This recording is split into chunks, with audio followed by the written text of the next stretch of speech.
नमस्कार दोस्तों, स्वागत है आप सभी का। मैं हूं मुकेश। दोस्तों, आज हम अभाज्य संख्या के बारे में पढ़ेंगे।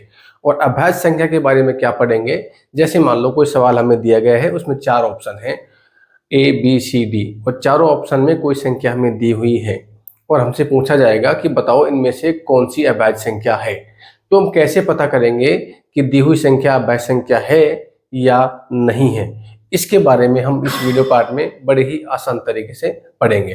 दोस्तों, अभाज्य संख्या के बारे में आप पहले से ही जानते हैं। अभाज्य संख्या ऐसी संख्याएं होती हैं जिनके केवल और केवल 2 गुणनखंड होते हैं, अर्थात उन संख्याओं में केवल 2 संख्याओं का भाग जाता है, या तो 1 का या स्वयं उसी संख्या का, वो कहलाती है अभाज्य संख्या।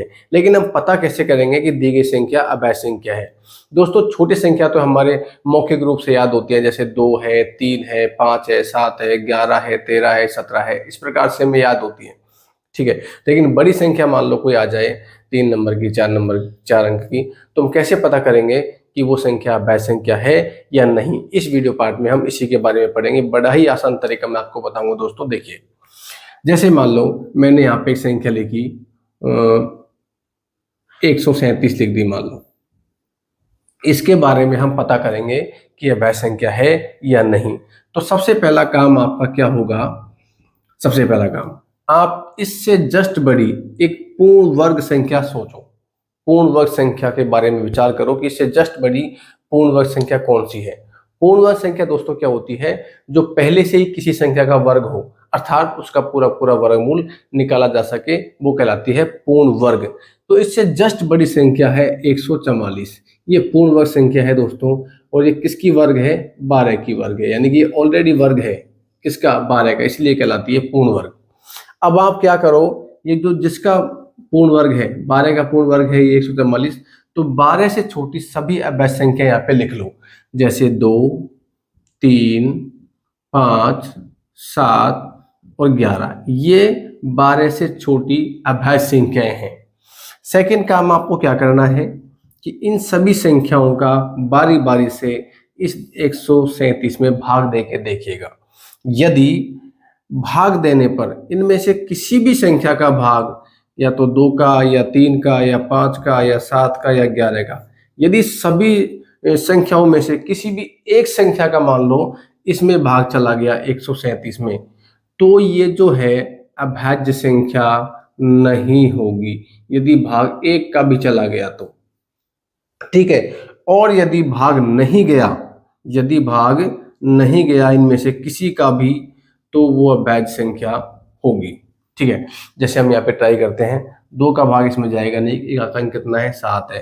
3 का नहीं जाएगा, 7 और 3 10 और 11 नहीं जाएगा। 5 का भी भाग नहीं जाएगा, एक अंक 5 होना चाहिए। 7 का नहीं जाएगा, इसमें भाग देके देख लो। 11 का भी नहीं जाएगा। ठीक है, तो यानी कि इनमें से किसी भी संख्या का भाग इसमें नहीं गया, तो 137 अभाज्य संख्या नहीं होगी।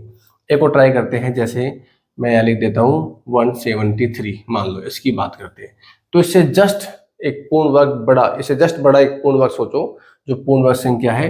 तो इससे जस्ट बड़ी आप देखो 13 का होता है 169 और 4 का हो गया 196। हाँ, 196 ये किसका वर्ग है बताओ, 14 का।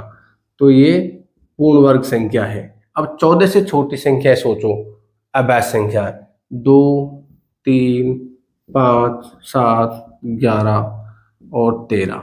अब इन सभी संख्याओं का इसमें भाग देके देखते हैं। तो आप देखोगे इस संख्या को भाग देके आप पता करना, देके देखो इनमें से किसी भी संख्या का भाग 173 में नहीं जाएगा, इसलिए ये अभाज्य संख्या होगी। यदि इनमें से किसी भी संख्या का भाग इसमें चला जाता, तो ये अभाज्य संख्या नहीं होती। थोड़ी और बड़ी संख्या देखते हैं, जैसे मान लो हमारे पास 679, ये देखते हैं। अब आप इससे जस्ट बड़ी एक पूर्ण वर्ग संख्या सोचो।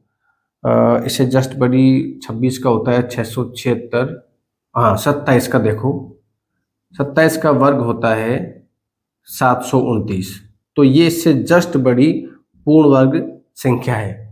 अब इससे 27 से छोटी आप अभाज्य संख्या देखो, 2, 3, 5, 7, उसके बाद में 11, 13, 17, 23। ये सारी संख्याएं इससे जस्ट छोटी हैं और कैसी हैं, अभाज्य संख्याएं हैं।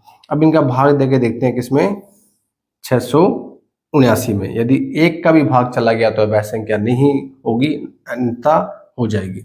2 का भाग नहीं जाएगा, 3 का भाग, 9, 7, 16 और 6, 22 नहीं जाएगा। 5 का भाग नहीं जाएगा। 7 का भाग देके देखते हैं, 7 9 63, बच गया 4, 4 9 49, 7 7 49। हाँ, तो इसमें 7 का भाग चला गया। तो 7 का भाग चला गया मतलब इनमें से एक भी संख्या का भाग चला जाएगा तो ये अवैध संख्या नहीं होगी। तो ये 679 जो है अवैध संख्या नहीं होगी। तो दोस्तों ऐसे हम फाइंड आउट कर सकते हैं कि कोई भी दी गई संख्या अवैध संख्या है या नहीं है। दोस्तों इन्फॉर्मेशन अच्छी लगी हो, वीडियो अच्छा लगा हो तो प्लीज़ वीडियो को लाइक कीजिएगा, अपने दोस्तों के साथ में शेयर कीजिएगा। मिलते हैं किसी नेक्स्ट वीडियो पार्ट में, तब तक के लिए जय हिंद, जय भारत, नमस्कार।